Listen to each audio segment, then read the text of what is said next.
Olá, tudo bem? Bem-vindos à 8ª temporada do podcast Direito Empresarial Café com Leite. Esse é o podcast perfeito para quem busca conhecimento jurídico durante a correria do dia a dia. É a sua biblioteca, em áudio gratuita, repleta dos principais textos e dos autores de direito empresarial no Brasil. Eu sou Amanda Taide, mineira cruzeirense da UFMG na origem, com passagem em São Paulo, no Largo São Francisco, USP, e Candanga, Fluminense e UNB de coração. Casada, mãe do Pedro, de 6 anos. Pedro, Pokémon, Charizard, Pikachu, Bulbasaur e Charmander. Do Luca, de 4 anos. Lucas, Hot Wheels, Let's Race. E tutora do Vira-Lata Farofo. Sou professora da UNB e consultora no Pinheiro Neto Advogados, nas áreas de Direito da Concorrência, Comércio Internacional, Defesa Comercial e Interesse Público, Compliance, Anticorrupção, Acordo de Leniência e Negociação de Sanções e Direito Empresarial em geral.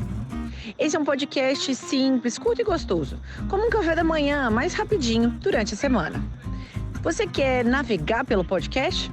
No site podcast.direitoempresarialcafécomleite.com, os episódios estão organizados sistematicamente, facilitando o acesso a temas como teoria da empresa, fundamentos do direito societário, sociedades limitadas, sociedades anônimas e muito mais.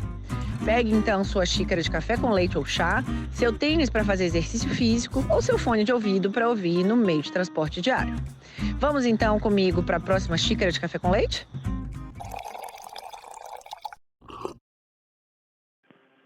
A nossa xícara de café com leite de direito empresarial de hoje vai tratar de um artigo da professora Adriana Pugliese, intitulado A Exclusão Compulsória de Sócio em Sociedade Limitada. E para isso a gente vai ter a alegria de contar com a participação da própria autora, Adriana Pugliese, para comentar o artigo. Adriana é doutora em Direito Comercial pela Faculdade de Direito da USP, professora no curso de Direito Empresarial promovido pelo Instituto Internacional de Ciências Sociais, IICS-CEL, desde 2007, é professora do curso de Direito Empresarial do Programa de Pós-Graduação Lato Sensu da FGV São Paulo, em São Paulo desde 2008, e é professora no curso de especialização em Direito Empresarial Lato Sensu da Escola Paulista de Magistratura desde 2014. Professora Adriana, é uma alegria enorme te receber aqui no podcast para poder te ouvir, apresentar de um modo simples, curto e gostoso o tema da exclusão compulsória dos sócios em sociedade limitada. Professora Amanda Taide, é uma satisfação enorme participar do Xícara com Café com Leite e eu estou muito contente de estar aqui e agradeço a sua paciência de ter esperado aqui o meu tempo para que a gente possa estar junta e eu tentar explicar para você e os seus ouvintes toda a motivação e a minha pesquisa em torno da exclusão compulsória de sócios em sociedade limitada. Muito obrigada pelo convite. Professora Adriana, para a gente começar do modo já tradicional do nosso podcast, qual que foi a motivação para você escrever esse artigo? É um tema que a gente sabe que toma muito das discussões referentes às sociedades limitadas, né? As formas de saída aqui, considerando, entre aspas, né, de sócios. Então, com suas respectivas consequências, né, na vida da sociedade, com a dissolução parcial e dissolução total. Então, como que foi que esse tema surgiu para você especificamente sobre a exclusão compulsória desse sócio na sociedade limitada? Por que você resolveu escrever sobre isso? A motivação para escrever esse artigo, Amanda, decorreu de um caso concreto em que eu me deparei com uma situação bastante inusitada. E o caso concreto era o seguinte: era uma sociedade familiar com um fundador que foi envelhecendo. Esse fundador tinha 2 filhos, um filho que era médico, que nunca pôs o pé na empresa, e uma filha que trabalhava na empresa, porém não à frente da administração, mas sempre esteve envolvida na empresa. Ela parou de trabalhar quando ela exerceu a maternidade e o marido dela recebeu 1% de cotas de participação e passou a atuar muito firmemente ao lado do sogro no desenvolvimento da atividade econômica, que era uma atividade econômica pequena, uma empresa com 80 colaboradores, mais ou menos, mas uma empresa bastante rentável, com uma atividade com poucos concorrentes, então um negócio bastante estável. E o que aconteceu naquela empresa? Era um cliente muito antigo do nosso escritório, que ainda pegou a advocacia do meu pai. Depois meu pai deixou a advocacia, ele foi nomeado pelo 5º Constitucional, lá para o 2º Tribunal de Alçada, e esse cliente estava numa situação muito estável e sumiu. Um dia eles voltaram, contando a história de que o pai, o fundador da organização, da empresa, queria fazer um planejamento sucessório exatamente porque a filha e o genro que estavam participando do dia a dia do negócio tinham todo o conhecimento da operação e tinha um filho que nunca participava do negócio, mas ele também não queria deixar desamparado. Então, nós já tínhamos feito no passado a alteração de contrato social que deixava este fundador com 99% das cotas e 1% para o genro, e eu me lembro que naquele momento eu me sentei com o fundador e disse para ele: olha, nós temos um Código Civil que acabou de entrar em vigor e ainda estamos aguardando a interpretação da jurisprudência sobre a exclusão de sócios. Expliquei para ele como funcionava até aquele momento e disse que recomendei a ele que nós fizéssemos uma cláusula de exclusão compulsória de sócios, porque afinal casamentos se desfazem e esse sócio aí com 1% era o braço direito do fundador na época, mas eu tinha receio pela família caso esse casamento viesse a se dissolver. Então eu me lembro que nós fizemos uma cláusula de exclusão compulsória de sócio bastante robusta e detalhada, explicando exemplificativamente lá pelo menos umas 15 hipóteses que seriam consideradas pelos sócios como aptas a promover a exclusão de algum sócio por ato de inegável gravidade, com fundamento no artigo 1085 do Código Civil. Muito bem. Então, esse era o status quando eu fui procurada novamente por esse fundador, dizendo que queria fazer um planejamento sucessório. Mas ele também me contou que ele ia fazer um passeio com a atual esposa, ele era viúvo, então ele tinha uma companheira, e ele ia fazer um passeio para uma dessas águas termais e voltaria em 15 dias, e aí que eu fosse então pensando nas alternativas possíveis para apresentar algum trabalho a ele. Excelente, saiu de férias e infelizmente teve um acidente, ele estava caminhando na calçada, se desequilibrou, caiu, bateu a cabeça na calçada e entrou numa situação de coma que perdurou 2 anos e depois ele veio a falecer.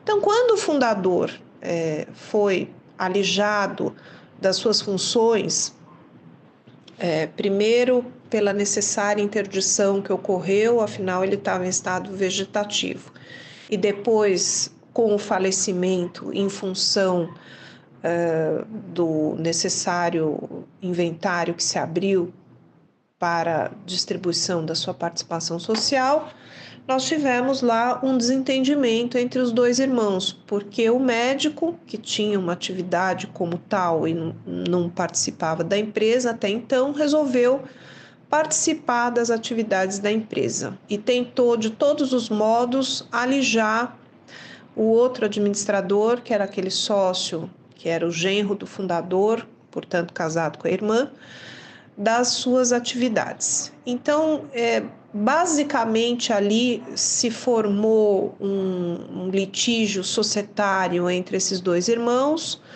com uma disputa de poder envolvendo a sociedade.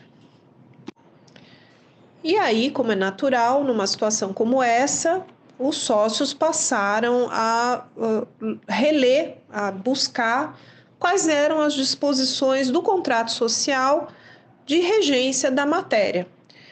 Então, eu tinha ali um irmão médico que desconhecia, um herdeiro médico titular, futuro titular de 49,5% da participação social, num bloco, e no outro bloco, marido e mulher, herdeira e cônjuge, o genro com 1% e a herdeira com 49,5%. Portanto, eu tinha de um lado 49,5% e 50,5% do outro lado. Instaurado o conflito entre os sócios, nós buscamos uma assembleia para tentar excluir esse sócio de 49,5%, baseado naquela estipulação do contrato social que caracterizava as hipóteses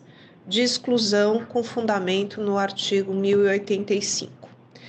Então, foi uma disputa bastante acirrada, eu diria, porque nós não conseguimos, em hipótese alguma, excluir esse sócio, nem com uma assembleia regularmente convocada, instalada, com direito de defesa, e também nem com um pedido judicial com fundamento no 1030, que ocorreu depois judicialmente sob a forma de reconvenção na ação anulatória do artigo 1085, que se processou com liminar. Então, muito resumidamente, foi essa a motivação desse artigo que me levou a um profundo estudo sobre como a jurisprudência do Tribunal de Justiça de São Paulo estava enfrentando a interpretação dos artigos 1030 e 1085 do Código Civil, que são causas, uma extrajudicial e a outra judicial, de exclusão compulsória de um dos sócios. Nesses estudos que eu procedi e que acabaram resultando na motivação para escrever esse artigo, eu enderecei a seguinte análise. Fizemos uma análise da jurisprudência do TJ de São Paulo e do STJ sobre a exclusão compulsória de sócios na sociedade limitada e a exclusão compulsória de sócios na sociedade anônima fechada de caráter familiar. Nesse momento em que foi feita essa análise, não estava em vigor ainda, foi muito antes do Código de Processo Civil de 2015, que agora disciplina a exclusão compulsória de sócio na sociedade anônima de caráter familiar. Bom, então, como resultado dessa pesquisa, eu encontrei o seguinte cenário. O Superior Tribunal de Justiça admitia que a ruptura da affectio societatis nas sociedades anônimas de caráter familiar é motivo suficiente, primeiro, para o pedido de retirada do sócio, que é um sucedâneo do direito de recesso, que, como todos nós sabemos, tem hipóteses clausus na lei das SA e, em princípio, portanto, esse sócio precisaria ficar vinculado a essa sociedade, a não ser que, e manter o seu capital ali investido, a não ser que uma das hipóteses expressamente delimitadas na lei da SA autorizasse o exercício desse direito de recesso. E, partindo desta lógica que permitia a esses sócios de sociedades anônimas fechadas de caráter familiar uma possibilidade de pedir a sua retirada, pedir o seu recesso, o STJ caminhou para um segundo passo nessa mesma lógica de análise para permitir que a companhia também excluísse esse sócio compulsoriamente por ruptura de affectus societatis. Naquele momento da pesquisa, o próprio STJ mantinha o entendimento de que a ruptura da affectus societatis nas sociedades limitadas também era motivo suficiente e bastava para a exclusão de sócios. Porém, ali já gestava uma jurisprudência dominante e foram pouquíssimos os acórdãos que eu identifiquei no Tribunal de Justiça de São Paulo em sentido contrário, de que a ruptura da affectus societatis seria um motivo insuficiente para a exclusão compulsória do sócio e que deveria haver uma justificativa de falta grave, nos termos do artigo 1030 do Código Civil, ou um motivo de inegável gravidade, nos termos do artigo 1085, mas ambos que pudessem colocar em risco a continuidade da atividade econômica desenvolvida pela sociedade. Então, vejam que o Tribunal de Justiça de São Paulo adotou a interpretação de que a ruptura da affectus societatis é motivo insuficiente para exclusão do sócio da sociedade limitada, exclusão compulsória, e que haveria a sociedade ou os demais sócios que pretendessem a exclusão fazer prova inequívoca de falta grave ou ato de inegável gravidade que pudessem gerar, ou seja, qualquer um desses dois fatos, pudessem gerar um risco à continuidade dos negócios. E qual foi a minha percepção em torno dessa jurisprudência? Foi a percepção de que foi uma jurisprudência que rompeu com uma tradição da jurisprudência anterior, sob a égide do decreto 3708 de 1919, que regulava as sociedades limitadas com apenas 18 artigos e permitia-se, através da interpretação desses 18 artigos, que a ruptura da affectus societatis era elemento suficiente e bastava para a exclusão compulsória de sócio. Professora Adriana, então conta pra gente o que é affectus societatis e qual é a importância desse conceito na relação entre os sócios em uma sociedade limitada. Na sua visão, a affectus societatis é um elemento constitutivo da sociedade ou não? Numa posição mais próxima à trazida pelos professores Erasmo Valadão e Marcelo von Adamek. Se você puder apresentar essas diferenciações para a gente também? E aí, então, eu fui buscar no direito societário brasileiro das sociedades limitadas o motivo dessa ruptura. Foi quando eu me deparei com o texto do professor Erasmo Valadão e professor Marcelo von Adamek, sustentando de que a affectus societatis seria um efeito de uma causa anterior, que seria uma falta grave ou um ato de inegável gravidade, ambos com a necessária importância ou relevância que pudesse conduzir à inexistência, à descontinuação daquele negócio, daquela atividade econômica. A partir daí, deste artigo, que diz que a affectus societatis nunca foi um instrumento ou um instituto do direito comercial societário brasileiro, eu fui pesquisar, porque eu fiquei muito intrigada, já que eu sempre atuei ao lado do meu pai em questões societárias e esse tema da affectus societatis era recorrente nas nossas pesquisas. Meu pai também era professor no Mackenzie. Bom, muito bem.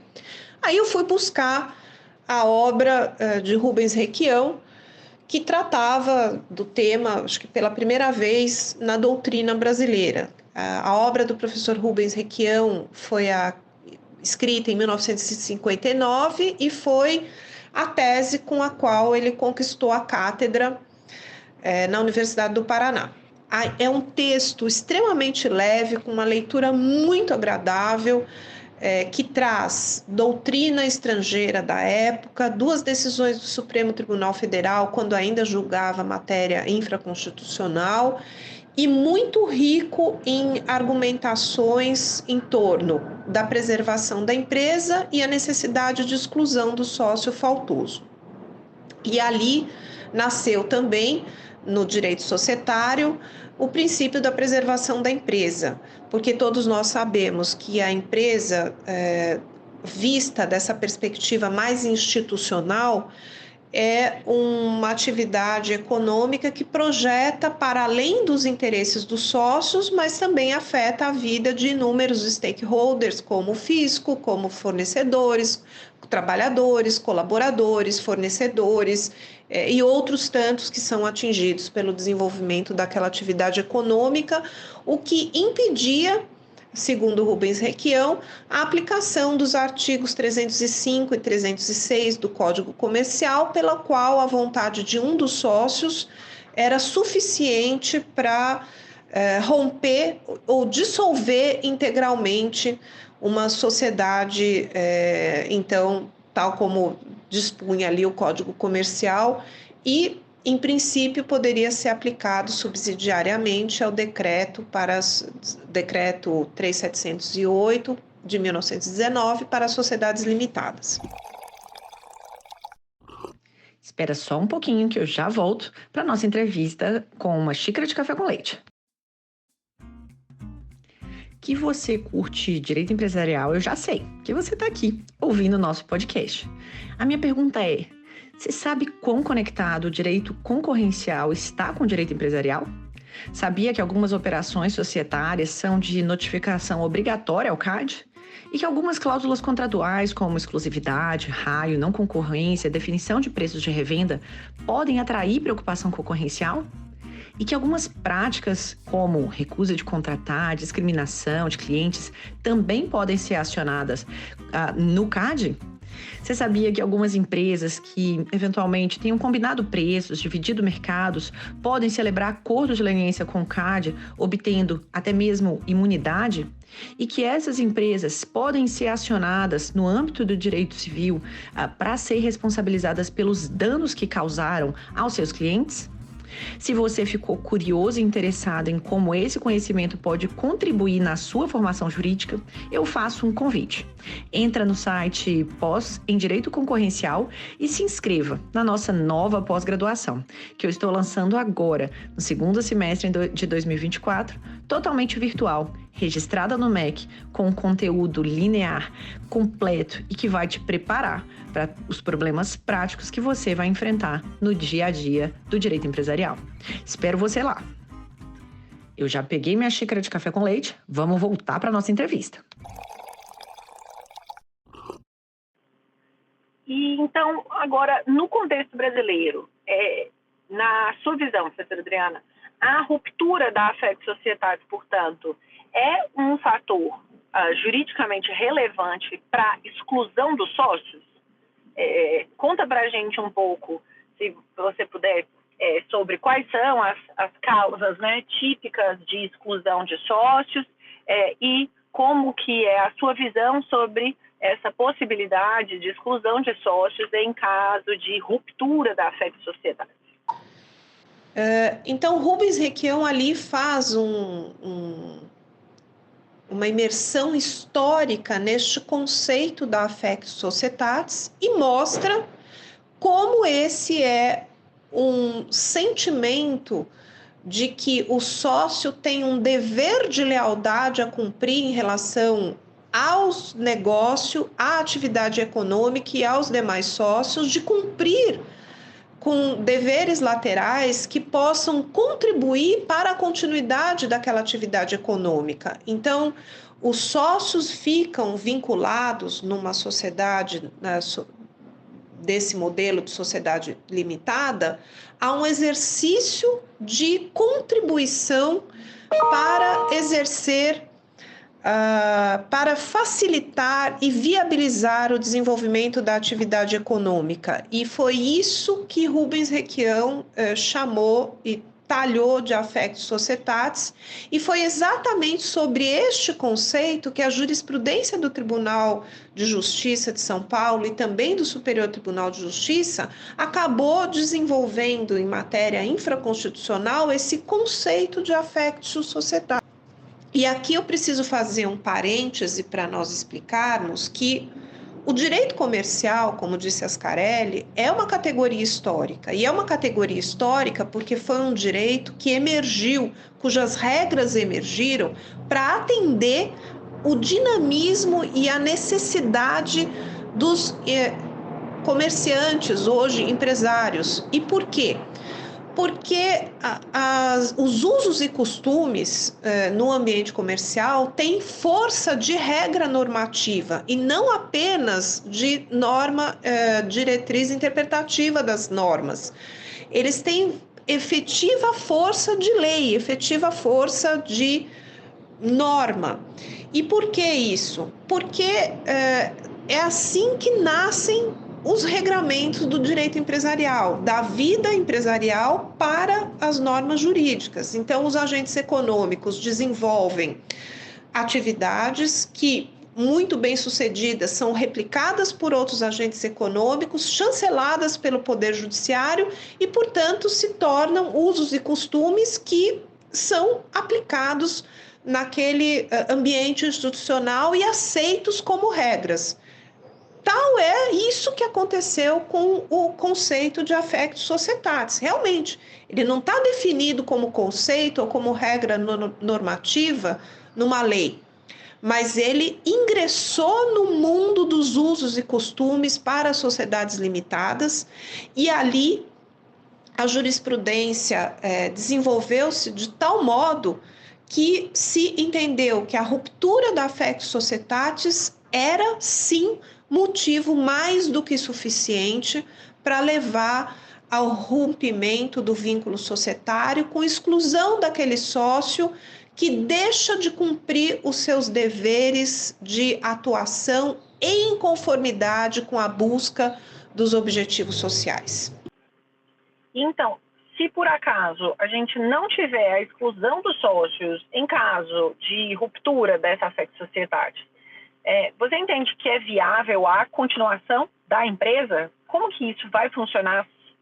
Então, naquele caso que me levou a toda essa análise e que motivou a pesquisa e o artigo que se seguiu, nós tínhamos lá claramente um passeio pelo sócio minoritário em torno de disposições do contrato social que caracterizavam o que a sociedade entendia como atos de negável gravidade, porque eram circunstâncias que causavam um efetivo rompimento do dia a dia de funcionamento regular daquela atividade econômica. Mas o que o tribunal achou naquele momento? Que esses atos não eram suficientemente fortes para importar, para resultar numa exclusão, porque eles não atrapalham, não seriam suficientes para impedir, obstar o desenvolvimento da atividade econômica. E aí, o meu ponto de inconformismo, né? A ruptura desse vínculo de affectus societatis, que realmente é o aporte de todos os esforços, de todas as energias que esses sócios têm para desenvolver a atividade econômica, quando um deles passa a olhar apenas para o seu interesse pessoal, no dia a dia, trazendo motivos que atrapalham o dia a dia, isto importa numa corrosão continuada, permanente e que a médio e longo prazo irá sim destruir o negócio. E é isso, esta falta deste olhar que eu sinto que o tribunal daqui de São Paulo não teve ainda e não está tendo a percepção de acompanhar. Porque, veja, se a gente for traçar um paralelo aqui entre uma situação que decreta a falência de um agente econômico, por que a decretação da falência tem lá uma regra do termo legal da falência? O que é o termo legal? É a possibilidade de retroagir ao passado, aos efeitos dos atos dos sócios e da sociedade que possam ser contestados. Por quê? Porque a insolvência não é uma situação que vem de inopino de um dia para o outro. É uma situação que vem sendo gestada e acaba no decreto de falência. Exatamente do mesmo modo ocorre na ruptura da affectio societatis. Isto vai minando a confiança diária que um sócio precisa depositar no outro, vai minando a vontade de atuar para perseguir de modo comum o interesse social, e isto em algum momento vai resultar no encerramento daquele negócio que vai perdendo as forças paulatinamente. É como um câncer que vai corroendo o nosso organismo pouco a pouco para dali 1 ano, 2 ou 3, importar na morte daquele organismo, ou na morte daquele negócio, na morte daquela empresa. Então, a ruptura da affectio societatis é sim, na minha leitura, um elemento suficiente para importar na exclusão do sócio.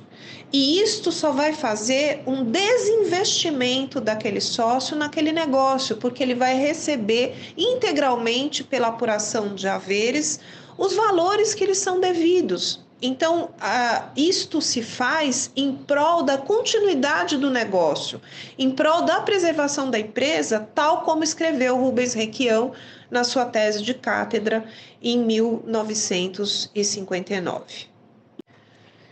Em resumo, o que eu diria, né? Sem essa exclusão, pode ser que não exista um imediato impacto no negócio, mas essa corrosão permanente de longo prazo vai existir. Esta empresa desse artigo que motivou a análise e o artigo realmente se encerrou anos depois em função dos danos que foram causados à atividade econômica pela disputa entre os sócios. Então, infelizmente, é esse o olhar que está faltando para o tribunal compreender esse conceito de affectio societatis, a lógica da vida empresarial, que é de uma dinâmica que não pode ter um sócio que permaneça remando contra a maré dentro do organismo social. Então, a exclusão precisa ser feita sem demora e com celeridade para evitar esse tipo de situação. E agora uma pergunta mais ampla, conta para a gente aí alguns dos outros temas que você eventualmente possa ter tocado no artigo e que eu não fiz uma pergunta específica, qual é que é a conclusão ou a proposta que você traz aqui no artigo, professora Adriana? Professora Amanda, então, para concluir, eu queria deixar registrado, né, que ao nosso sentir, a decisão correta quando existe a ruptura da affectio societatis, não é a de manter esse sócio no âmbito da sociedade, porque a presença dele vai causar uma corrosão ao longo do tempo, no médio e longo prazo, que vai destruir valor, que vai destruir aquela organização social.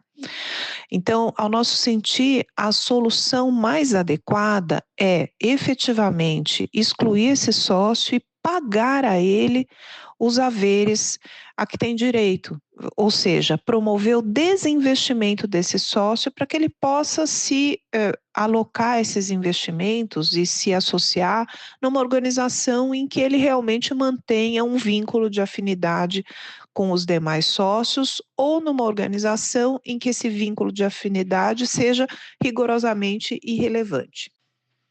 E para deixar essa história concluir com um fecho positivo, eu registro aqui um caso mais recente em que atuamos e que teve uma solução diferente daquela que eu reportei um pouco antes.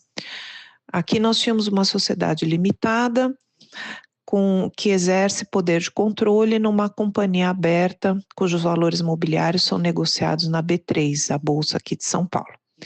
Então, esta sociedade limitada, por 30 anos, exerceu o poder de controle de forma rigorosamente harmoniosa entre os seus diversos sócios. Um desses sócios veio a falecer e os seus herdeiros foram acolhidos no âmbito da sociedade. Um desses herdeiros, no entanto, percebendo que havia uma cláusula de unanimidade, de deliberação unânime para todos os assuntos que diziam respeito ao controle da companhia aberta, decidiu então, a partir de um certo momento, a contrariar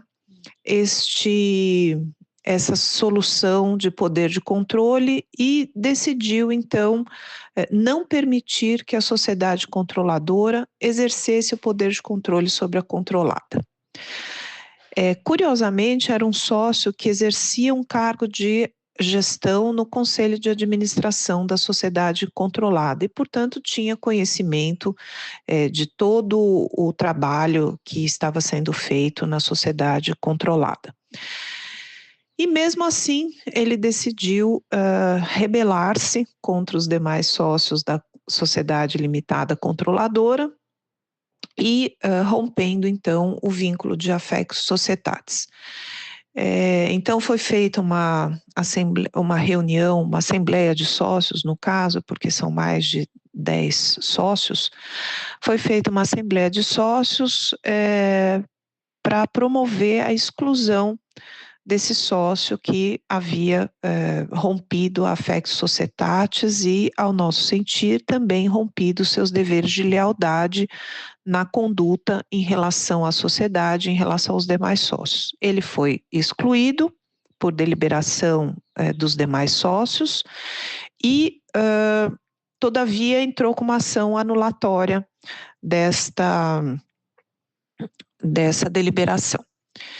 E nessa ação de anulação, criou-se ali a discussão: pode excluir o sócio ou não pode excluir o sócio? Bom, ali nós tivemos uma série de liminares contra e a favor, e num determinado momento, quando se estabilizou uma decisão do tribunal dizendo que ele realmente poderia ser excluído, isto viabilizou um acordo em que os haveres desse sócio foram pagos numa quantia que foi negociada amplamente e sem prejuízo da sociedade, e com isto nós conseguimos então apaziguar uma solução impedindo, né, que esse sócio que rompeu a sua relação de lealdade e de affectus societatis em relação à sua atuação na sociedade limitada, pudesse desligar-se, preservando assim o negócio, preservando a sociedade limitada. Então, para resumir, ao nosso sentir, a solução correta é o pagamento dos haveres desse sócio que coloca em risco a continuidade da empresa. Só que este colocar em risco a continuidade da empresa não precisa ser algo que tenha um efeito imediato, como o Tribunal de Justiça aqui de São Paulo vem exigindo. E é por isso, e é com esse olhar, que a ruptura da affectus societatis é sim um fundamento suficiente para a exclusão do sócio, na medida em que a sua presença num período de médio ou longo prazo, vai corroer as forças daquela sociedade, daquele esforço continuado que se exige de todos os sócios, desse dever de lealdade e atuação para um fim comum que cada sócio tem que prestar como uma obrigação em favor do vínculo societário. Daí porque a ruptura da affectio societatis, sim, deve ser levada em consideração e deve ser causa suficiente para a exclusão desse sócio. E, por fim, conta para a gente um livro de literatura, professora Adriana, que tenha te marcado, que tenha sido relevante na sua trajetória. Conta para a gente um pouco mais desse livro, do autor, do tema, e por que esse livro te marcou tanto. Bom, sobre um livro, eu queria recomendar aqui aos nossos ouvintes uma obra de um autor que se chama Alessandro d'Avenia e cujo título é O que o Inferno Não É. O livro é a história verídica de um padre que enfrentou a máfia italiana em Palermo. É um livro de uma narrativa emocionante,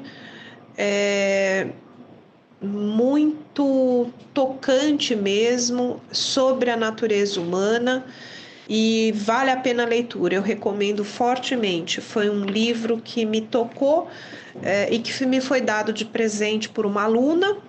E essa aluna disse que o nome do padre é Padre Pio Puglisi. É um sobrenome muito semelhante ao meu. O meu é Pugliese, o dele é Puglisi, sem o E no meio. Mas ele deve ser uma corruptela de um nome ou outro. E então era o padre três P's, né? Padre Pio Pugliese. Puglisi. Então é um texto que vale a pena a leitura porque é extremamente tocante. Extremamente tocante. Nossa, eu sou uma pessoa analfabeta digital, Amanda. Então, eu não sou afeita, eu faço a essas atividades, eu faço um esforço danado para fazer publicação no LinkedIn. Eu levo bronca das minhas filhas o tempo todo, porque eu preciso fazer também em outros meios e eu nunca faço isso. Então, eu sou mãe de duas meninas encantadoras, uma tem 31 anos, a outra tem 33, vai fazer 34 agora em outubro, mês que vem. E as duas se formaram em Direito. A caçula chama Bianca, se formou em Direito e Administração e não exerce Direito, nem tirou a OAB, ela só quer trabalhar na área de Administração. E a outra, que era advogada, que trabalhou num grande escritório aqui em São Paulo, hoje está trabalhando numa instituição financeira há 3 anos e está também migrando aí, já migrou, né, para a carreira de gestão, que ela tem uma equipe, enfim. Então, as duas, graças a Deus, muito bem sucedidas e muito mais do que isso, né? São 2 seres humanos notáveis, são pessoas generosas, preocupadas com o próximo, preocupadas no que elas podem contribuir para que nós tenhamos uma sociedade melhor, atuam ativamente em tarefas assistenciais em benefício de crianças fragilizadas em situação de vulnerabilidade, enfim, um baita orgulho para mim. Eu hoje atuo no direito muito fortemente e a minha vida está muito, muito voltada para essa minha atuação profissional, que fez, mercê dessa atuação profissional, eu elegi e fiz os grandes amigos que me acompanham nessa jornada, que, portanto, estão na mesma atuação. Eu não sei se eu deveria dizer o nome desses grandes amigos aqui, mas Francisco Satiro, Ana Maria Satiro, professora Paula Forgione, e a doutora Beatriz Lassance, que é médica. Então e aí também tem uma grande amiga, que é a doutora Débora Samarco. São, assim, preciosidades na minha existência, porque eles estão ao nosso lado tanto nos momentos mais felizes de celebrar, mas também naqueles duros, a gente está junto ali, atravessando a vida como ela vem, né? A gente não escolhe. Então, eu gosto de ler livros, eu gosto de ler livros físicos. Eu ganhei um leitor digital das minhas filhas, mas elas devolvi para elas, ou elas se apropriaram, porque eu não consigo ler digital, eu tenho que pegar o livro de papel, ler. E eu sou uma pessoa extremamente religiosa, acho que a religiosidade é importante na vida do ser humano, me esforço muito para vivenciar esses valores que eu entendo como corretos. Obviamente nem sempre consigo, porque como qualquer ser humano sou falível. E acho que é isso, e sou uma pessoa assim apaixonada pela vida, pela amizade, acho que a amizade são as grandes conquistas que o ser humano tem. E aquilo que a gente pode realizar de bom para o nosso próximo é o grande alimento da nossa alma. Eu acho que é isso. Obrigada pela oportunidade de novo, professora Amanda. Professora Adriana Pugliese, mais uma vez, uma alegria enorme poder te receber aqui. Já estava querendo recebê-la, aprender com você já há um tempo aqui junto com os nossos ouvintes. Então, é uma alegria muito, muito grande poder aprender com esse seu artigo. Até a próxima com a apresentação de outros textos de sua autoria também. Um abraço, beijo e até a próxima. Bom, com isso, querida professora Amanda Taide, eu queria agradecer muito esse convite que foi feito, dizer que eu apreciei muito o convite e também o atendimento do convite. Eu deixo aqui um abraço muito afetuoso para você e para todos os seus ouvintes.